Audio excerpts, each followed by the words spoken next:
Normally, I don't watch the news because I don't trust the mainstream media. But when somebody hits me up and asks me, have I heard about a particular story, I get online and I figure out what's going on.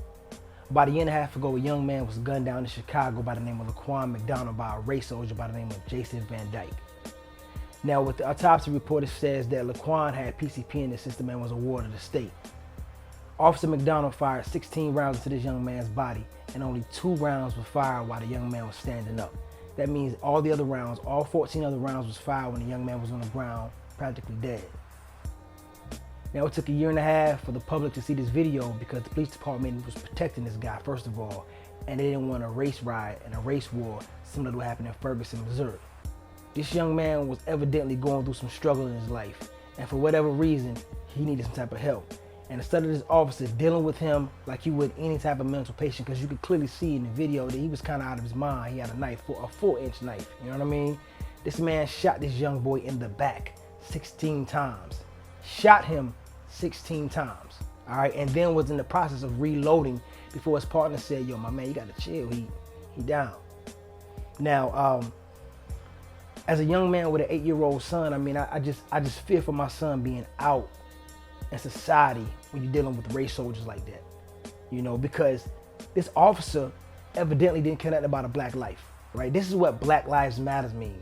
To me, Black Lives Matter is not a particular group of people. Black Lives Matter is a sentiment, it's a saying. It's a saying, you know, black lives do matter, because to the media and to the police and to every other race but black lives don't matter, right? That's why this type of thing can happen. And within a few minutes, his wife could throw up a GoFundMe page, and within an hour have $10,000, right? And she's saying, this is a family man, he needs to be home with his family. You know, his family needs him for the holidays. And I'm thinking, but he just took somebody's child away from them, right? And people gave this man $10,000, 10 grand. And GoFundMe took the page down. But I guarantee you, had they left it up, this man would have raised over probably $1 million in a matter of days, because that's what they do. This is a system of white supremacy. A system, which means whenever something goes down, when one of their people are in need, they all rush to help them.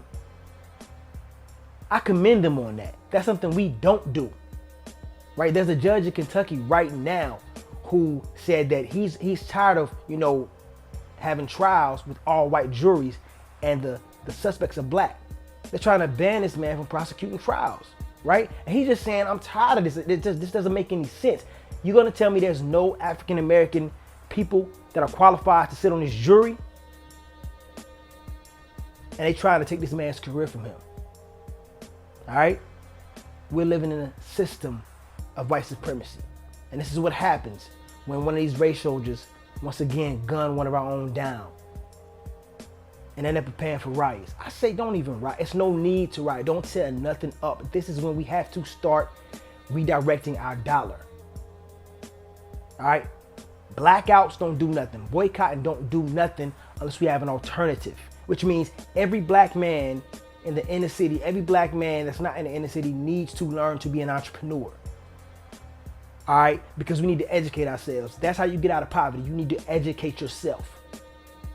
All right? With the lack of education, we perish. We have to educate ourselves. We have to get out of this rut, because if we don't, we're going to keep seeing a constant cycle of young black men, young black women, young people of color being gunned down by these race soldiers. I'm not calling them a police officer, because a police officer, when he knew he done something wrong, would have said, you know what, that's my fault.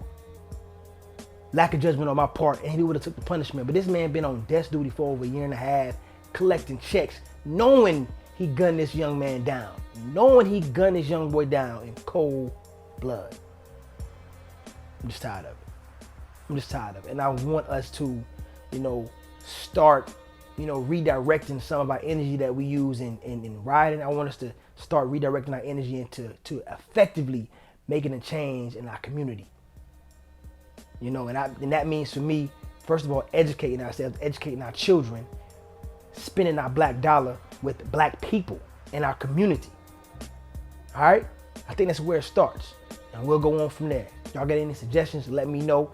I'm not perfect. I'm learning with y'all. I'm a student to all this right here. So please feel free to dialogue with me and I'll be here once again, you know, with anything y'all want to talk about. Let me know. I don't like doing these kind of videos because I think it's a downer, you know what I mean? I want to talk about, you know, empowerment and building and, you know, just having us become a better race overall. But these type of videos I think is necessary because I want to make sure people that don't like watching news like me can have an alternative like me to look at and listen to and figure out what to do.